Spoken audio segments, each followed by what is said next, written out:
Avec la canicule, nos rivières et nos plans d'eau sont à sec et les poissons trinquent face à la surmortalité.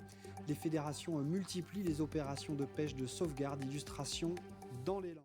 On reparle de la chaleur avec cette conséquence des épisodes de canicule à répétition. Nos rivières s'assèchent et les poissons meurent. Pour limiter la casse, les fédérations de pêche organisent des prélèvements de sauvegarde. Illustration dans les Landes avec Franck Lecomte et Elsa Rinjonneau. Un étang suffisamment grand pour ne pas manquer d'eau, le lieu idéal pour introduire ces brochets. Là, ils auront beaucoup plus de chances de survie que là où on est allé les chercher, les sauver. Ils auront la possibilité de pouvoir grandir et de devenir à leur tour des reproducteurs. Ce qui n'aurait pas pu se produire dans la lagune où ils ont été prélevés. En cours d'assèchement, ce plan d'eau n'offre plus guère d'opportunité aux poissons de survivre à un été particulièrement chaud et sec. Toutes les semaines, les agents de la fédération de pêche sont donc les pieds dans l'eau. Ils se lancent dans une opération de sauvetage aidée par un peu d'électricité. C'est grâce à un champ de faible intensité qui est émis par le boîtier qu'a Isabelle juste derrière elle.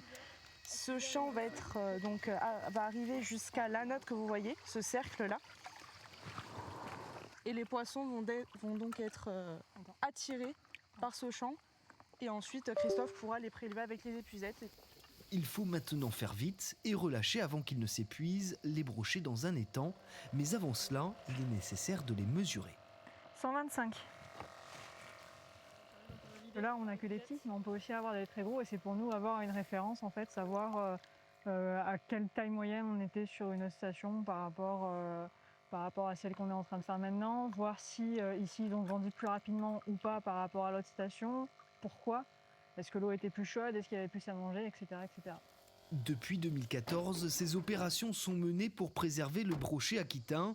Les spécialistes considèrent que sa protection va entraîner la sauvegarde d'autres espèces et de leur milieu de vie. Le sauvetage, elle va servir à sortir les brochets qui ne peuvent plus retourner naturellement à leur cours d'eau. Et on va les déplacer sur soit le cours d'eau principal, soit sur un milieu de vie pour lequel ils auront plus de chances de survivre. Sur la centaine de brochets relâchés cette année, près de la moitié va pouvoir se reproduire et assurer la pérennité de l'espèce.